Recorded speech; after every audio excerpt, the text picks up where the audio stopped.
A história dos nascidos e não nascidos Ardennes. Canal Yetzi de Bahá'í. Nesse vídeo estou liberando parte do rascunho de uma postagem. Por isso o texto não está completamente editado. Escutem com atenção. Um aspirante ativador está contando para um DNA resgatado nascer quando ainda era apenas um DNA.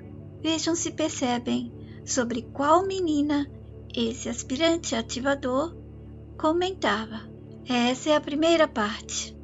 Não vou dar maiores explicações sobre a história porque eu quero que vocês percebam sozinhos. Na segunda parte, talvez eu estenda mais as explicações. A história de cada um e as histórias que todos recebem quando nascem. Eu vou contar a minha. Eu nasci. Não lembro de nada desse nascimento, mas meus pais são testemunhas de como eu era quando bebê. Por causa deles, algumas lembranças foram construídas e hoje eu as tenho, mas não posso dizer que lembro delas. Lembro deles me contando sobre elas. Eles me contaram quando dei os primeiros passos, as quedas, choros pela dor que senti ou pelo desapontamento. Lembro de contarem como me incentivaram para que eu me levantasse e continuasse a tentar. Afinal, quedas não deviam me parar. E eu tinha que ser forte e valente e seguir sempre em frente. E meus pais me deram suas lembranças. Aquela da primeira vez, quando eu balbuciei a primeira palavra. Meu pai, enciumado, dizia que a primeira palavra foi mamã e não papá. O que não era justo. O mérito deveria ser dele, pois eu era sua cópia exata. Mas se gabava contente de que minha primeira frase completa foi: "Eu quero papai". Nesse dia, peguei-os de surpresa, e se meu pai não fosse ágil bastante para me segurar, na hora em que me joguei em seus braços, quando chegou em casa, eu teria ficado pendurado nos braços de minha mãe, de cabeça para baixo. Certamente a intuição materna percebeu antes mesmo que um acidente pudesse ocorrer, e ela segurou minhas pernas. Com o tempo, eu fui crescendo e aprendendo pelo instinto e pelo ensinamento que meus pais me passavam. Eu estava feliz conhecendo o mundo das brincadeiras. E foi aí que comecei a receber algumas histórias. Histórias para dormir, para me distrair, no jardim de infância, na escolinha. E quando acompanhava meus pais aos domingos no culto, havia as histórias que ouvia do padre, dos familiares e vizinhos. Os adultos ao meu redor sempre tinham muitas histórias para contar. Meus parentes, vizinhos, conhecidos, amigos e colegas também. E assim eu fui crescendo. E eu já tinha percebido que eu não sabia de nada, mas outros sabiam e iam me contando. Para mim, eles pareciam sempre saber.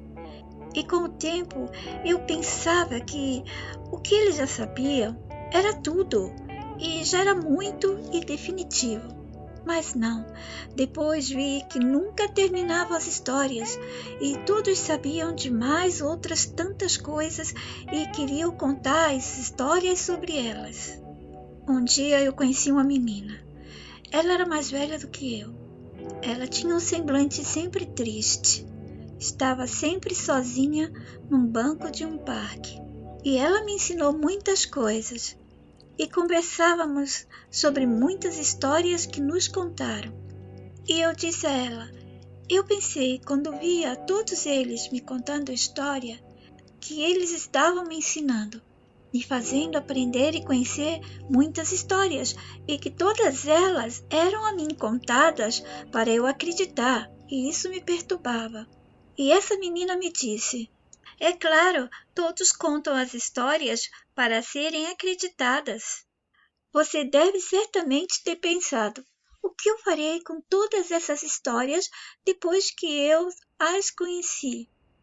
Ou seja, depois que eles me contaram e que eu já as conheço. É verdade, disse eu a ela. Muitas dessas histórias eu não soube o que fazer, mas fui vivendo com elas, apenas conhecendo mais e mais, eu nem precisava de todas. Mas recebia, e não sabia o que fazer. Apenas ia colecionando, juntando. E ela me disse: você tinha uma pilha de histórias dentro de você. Não tinha tempo de vivê-las, mas tinha que recebê-las. Eu sei como é, como nos enchem de história, ficamos sufocados mentalmente. E eu disse a ela, e o pior é que com o tempo achei que era melhor também repassá-las. Eram tantas, outros tinham que saber, tinham o direito de conhecer. E ela me respondeu com uma pergunta. Era um direito ou uma punição? Eu não sabia responder. Mas eu saí por aí contando, mostrando ou lendo para meus amigos, assim como fizeram comigo. Você se tornou como todos, recebendo e repassando.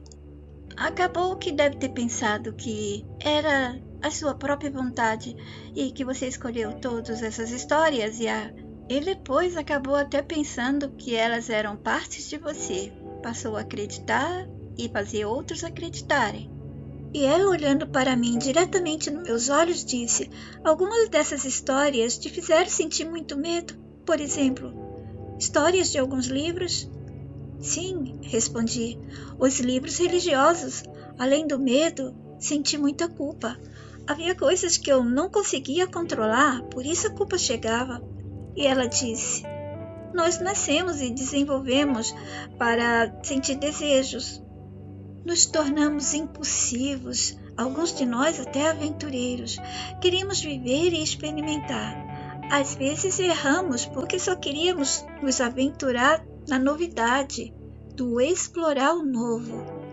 E eu respondi a ela, quando eu não resisti e peguei frutas da árvore do vizinho, e quando os adultos souberam, me disseram que isso era roubo e eu seria punido pelo nosso amoroso Deus. Essa menina suspirou fundo quando eu disse essas últimas palavras, mas ficou quieta, olhando para as estrelas enquanto eu continuava. E apesar de me confessar, as culpas foram aumentando. Eu não entendia por quê. Às vezes eu não podia compreender por que alguma atitude era pecado. E por causa disso eu fui sendo obrigado a apenas aceitar que era pecado. E a culpa me atormentava. E ela perguntou: eles tentavam te explicar? Sim, tentavam. Do jeito deles, ou como estava nos livros, talvez um jeito para aquela minha idade da época. E ela disse: você passou a ser assombrado pelas sombras da noite? Sim, respondi. Eu tive medo de dormir no escuro, mas não deixava meus pais saberem. Sempre cobria minha cabeça e torcia para que o sono chegasse rápido. Você realmente não sabia? Porque não tinha como saber. Ela virou a cabeça para olhar diretamente para meus olhos e continuou. Algumas dessas histórias devem ter feito você perceber que não era tão importante e nem especial para o mundo. Eu franzi a testa. Fiquei pensativa antes de responder. Como ela podia saber tanto? Mas respondi. Sim, percebi e senti. E ela disse: eu tenho certeza que depois prestastes atenção a um detalhe, que você não era importante, mas outros eram. Mais uma vez, encantado pelo jeito dela perceber como eu era, eu disse: esse detalhe não me passou despercebido. Depois de percebê-lo, me indaguei sobre aqueles que pareciam ser os importantes. Eles não tinham pecados? Não sentiam culpas e medos? E a menina me disse: para nós, eles eram especiais. Nos contaram sobre eles e entendíamos que eram especiais desde que eram crianças. Eram todos especiais e nasceram importantes ou se tornaram importantes. Foi assim mesmo, disse eu. Para não machucar meus pais, tomei cuidado para que eles não soubessem que descobri que eu não era importante. Afinal, para eles, eu era. Mas para eles também, esses outros que contavam tudo também eram importantes. Eram importantes diferentes, mas eles aprenderam a dar importância primeiro a essas pessoas antes de mim, porque eu ainda não existia. E também eu não queria que eles soubessem que eu percebi que fora da minha casa eu não era importante. distraída, olhando um passarinho, ela disse: eu vou te dizer o que você foi sentindo. Me corrija se eu estiver errada. Ok, disse eu. Você foi aceitando conhecer aquelas pessoas que tinham direito a nos dizer coisas. Não somente dizer, elas eram aquelas que contavam, mostravam como viver, pensar, sentir, não errar, como fazer para a gente, as coisas ou o mundo ser melhor. E ela continuou: para você naquela idade, parecia que eles estavam a ensinar para que você visse além do que conseguia normalmente ver. Essa era a sua impressão, não era? Sim, eu achava que eu não via o mundo que eles queriam me fazer ver, porque eu não tinha muito interesse. Era o que eu pensava, eu não tenho interesse, mesmo que eu estava aprendendo as histórias que me contavam sobre tudo. Às vezes eu fiquei desapontado que eu não me interessava tanto quanto eles queriam ou precisavam que eu quisesse. Mas eles me ensinaram que era preciso me interessar por alguma das muitas coisas que esse mundo oferecia para que eu fosse um bom cidadão, para ser melhor dentro da sociedade, ser melhor como humano, filho, amigo, pai. Senão eu ficaria para trás. E eu não sabia como ganhar interesse, mas iria conseguir. Eu tinha que conseguir. Eu não queria fazer meus pais sofrerem e nem eu queria ficar para trás, ver meus primos e amigos seguindo em frente, conquistando alguma coisa para depois contar as histórias deles. E as minhas histórias, como seriam? Ela tocou de leve meu ombro e disse: todos têm que provar ser forte e vencer. Eu também percebi isso cedo. Tinha que provar tantas coisas, isso me cansava. Até hoje me cansa profundamente. Preocupada com meu semblante triste, ela disse: ei, quanto a ficar para trás? Você nem mesmo sabia qual seria o seu destino, ficando para trás, e você não tinha maturidade para pensar nessas consequências. Não iria perguntar. E ficou confuso.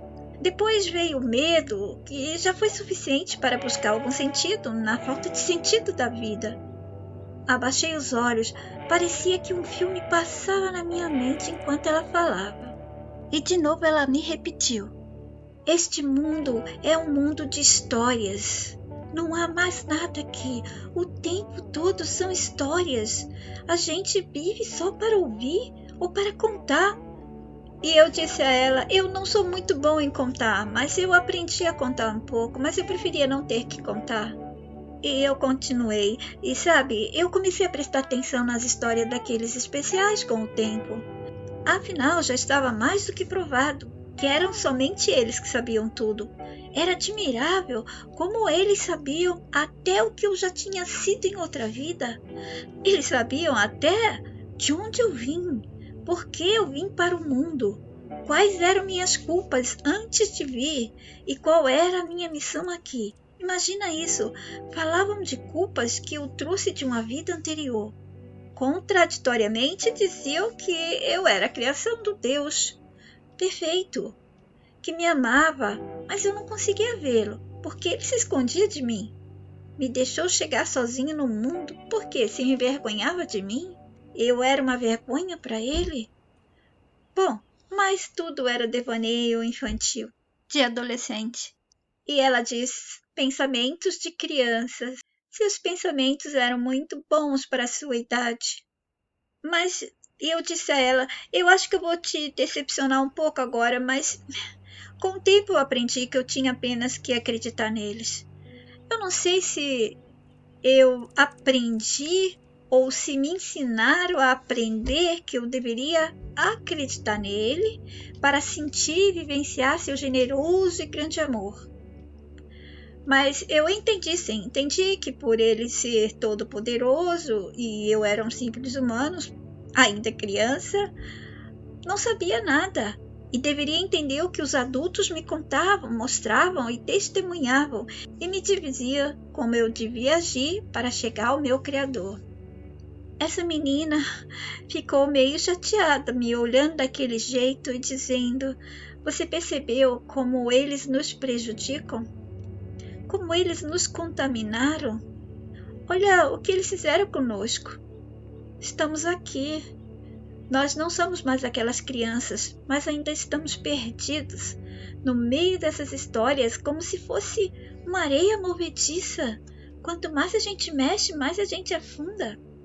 E eu disse a ela: eu gosto de conversar com você, você pode me entender. Gostaria de ter conhecido você antes. Quantos anos você tem? E ela disse: 20 anos. Ela era apenas 3 anos mais velha do que eu. E puxei o assunto de volta e disse a ela: sabe quanto o Deus que eles me deram, algumas coisas que ouvi dele me fizeram temê-lo. E ela disse: não foi só você, eu e com certeza muitos outros de nós. E eu continuei: passei muitos anos da minha adolescência ouvindo e conhecendo o que outros diziam. E com quase 17 anos percebi que algo me incomodava profundamente. Minha cabeça estava cheia de questões. E o que eu fiz? Eu fui questionar. E ela disse: onde você questionou? Com quem? E eu contei. Bom, eu fui diretamente para aqueles que contavam dos livros. Mas eu tentei antes conversar com meus pais, mas eles sempre diziam as mesmas coisas. A minha mãe parecia querer falar alguma coisa mais, mas ela se segurava. E ela me disse: seus pais, seus vizinhos, seus amigos, eles aprenderam a contar e repassar as histórias que contaram para eles. Não foram treinados para argumentar e responder aqueles que questionassem. Os que conseguem argumentar com os que questionam são os treinados dentro de igrejas, templos e líderes religiosos em geral. Mas eles não argumentam para te ajudar a questionar, mas para te convencer de que seu questionamento, que ia, certamente contra o ensinamento, deveria ser cessado, acalmado ou substituído pelas certezas das histórias que estão nos livros. Eu também nunca tive ninguém para me dar respostas, e eu sempre perguntava, questionava, eu estava na busca, mas não acontecia, eu tinha que buscar comigo mesmo. Você tem que fazer a mesma coisa. Se você for para essas pessoas, você vai receber argumentação para te calar. Você está certa, disse eu, mas eu continuei procurando quem pudesse conversar comigo. Achei outros, muitos outros. Mas cada um deles me contava de muitas coisas que aprenderam, conheceram, ouviram, leram, mas não respondiam às minhas perguntas, me davam mais dúvidas, me faziam ter mais indagações, respondiam com o que aprenderam. Eles respondiam com o que aprenderam. Eles estavam entusiasmados para me contar tudo o que aprenderam. Eu notei que eles aprenderam mais do que eu sobre essas histórias, sobre as mesmas histórias que me contaram. E por causa disso eu comecei a respeitá-los, passei a admirá-los, a tomá-los como exemplo de vida. Eles e todos os que sabiam mais do que eu. Sim, sabiam muito mais do que outros também contaram. Ela me disse com ternura e depois continuou: isso é normal, quando a gente pensa que a gente não sabe nada e que outros sabem tudo, a gente passa a vê-los como superiores.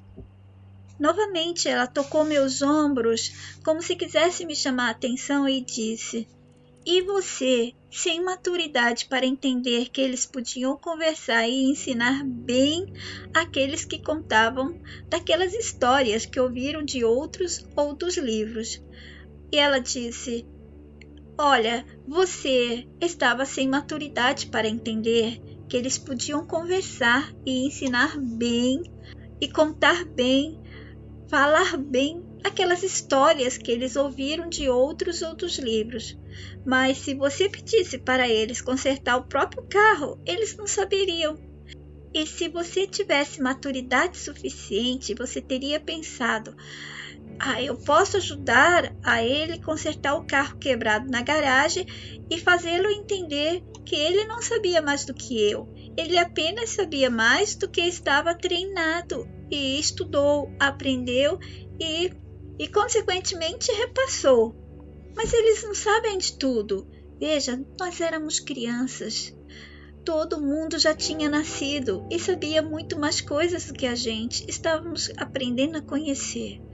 E mais uma vez ela acrescentou: uma frase que me deixou pensativo. E aposto que eles não repassavam nada gratuitamente, não era? Eu disse, não mesmo. Somente os meus pais, amigos deles, parentes e amigos meus. Todas as outras pessoas cobravam para contar as histórias, para ensinar sobre elas. E ela disse, e muitas dessas histórias, não eram deles, eram de outros que passavam para eles. E essas histórias se tornaram um bom negócio se repassadas. Elas viraram obrigações, viraram meio de vida. Para alguns, viraram meio de enganar e abusar dos outros. Eu disse a ela, você tem alguma experiência com isso? Foi enganada por alguns deles? Nós somos enganados o tempo todo, disse ela. Parecia que não queria entrar no assunto. Eu mudei de assunto e disse, sim, isso mesmo, eu não tinha maturidade, mas eu tinha uma voz que me dizia para tomar alguma atitude, e era uma voz sábia, eu confiava nela. Voltei para casa e decidi me abrir com a minha mãe. Ela era muito quieta, evitava dar muita opinião, mas eu sabia que ela sabia muito mais. Ela escondia a verdadeira questionadora que ela era. Para mim, todas as mães são mais sábias do que elas deixam os filhos saber. Eu não tive mãe, disse ela. Fugi de uma madrasta má, tipo aquelas das histórias que nos contavam para dormir, porém 1000 vezes mais cruel. Eu me preocupei com ela, quis saber mais, mas ela me cortou e disse, não se preocupe, estou bem longe dela, não pode mais me alcançar, e já faz alguns anos. Às vezes ela soava um pouco misteriosa para mim. Eu não sabia até aquele dia qual era seu nome. Eu sabia que ela não queria dizer e deixei que ela decidisse o momento certo. Você vem sempre aqui nesse parquinho? Insisti um pouco. Sim, 2 dias da semana. Eu venho para chorar. São os dias que não quero que meu filho me veja chorando. Eu não quero machucá-lo mais do que já o fiz sofrer. Eu quase o matei quando ele era bebê. Fiquei esperando que ela continuasse a falar, mas ela se calou e eu toquei seus ombros, com receio de estar sendo inconveniente. Eu queria abraçá-la e fazê-la se sentir segura, mas não queria ser mal interpretado. Hesitei e decidi não agir. Ela, jogando os cabelos para trás, me disse, vamos falar da sua mãe de novo? E eu me senti aliviado de vê-la me dando atenção novamente. Sua mãe certamente não só questionava, mas ela devia saber muito mais mesmo, até mais do que aqueles que contaram a você o que eles aprenderam, conheceram através de outros ou leram em livros. Eu disse, minha mãe se escondia nela mesma para que outros não percebessem quem ela era. E ela disse, quase todas nós mulheres nos escondemos dentro de nós mesmas. O que mais poderíamos fazer? Não duvido que muitos homens também façam isso. Respondeu ela pensativa. Empinou a cabeça e, fixando algum ponto no ar, ficou como se estivesse fora do ar. Depois ela me disse, eu tenho certeza que um dia você deve ter percebido que todos que você conheceu na sua infância e na adolescência nasceram sabendo de nada. Todos tiveram que ouvir de outras pessoas. E eu disse, percebi sim, só não entendia, me questionava do porquê. E o que eu fiz para entrar sem saber e ter que depender de outras pessoas para me contar. E ela me questionou, e você não sentiu receio que essas pessoas não te contaram direito? E não se questionou quem contou a elas? Como foi que tudo começou e como ter certeza que quem contou a elas era de confiança? Eu gostava muito de conversar com aquela menina e eu respondi a ela. Eu pensei sobre algumas dessas questões, mas não tão especificamente como você colocou. Era mais como uma dúvida, sem frases. E ela disse, o sentimento questionante, indagando sem palavras, conheço bem ele. De repente ela se colocou em pé e olhou para o relógio, preocupada, e disse, eu acho que eu preciso ir, mas me deixa falar mais uma coisa para você. As pessoas se agarram na história que deram a elas, como a história da humanidade, porque é tudo que elas pensam que elas têm. Elas temem saber que não existe a história para elas como elas receberam.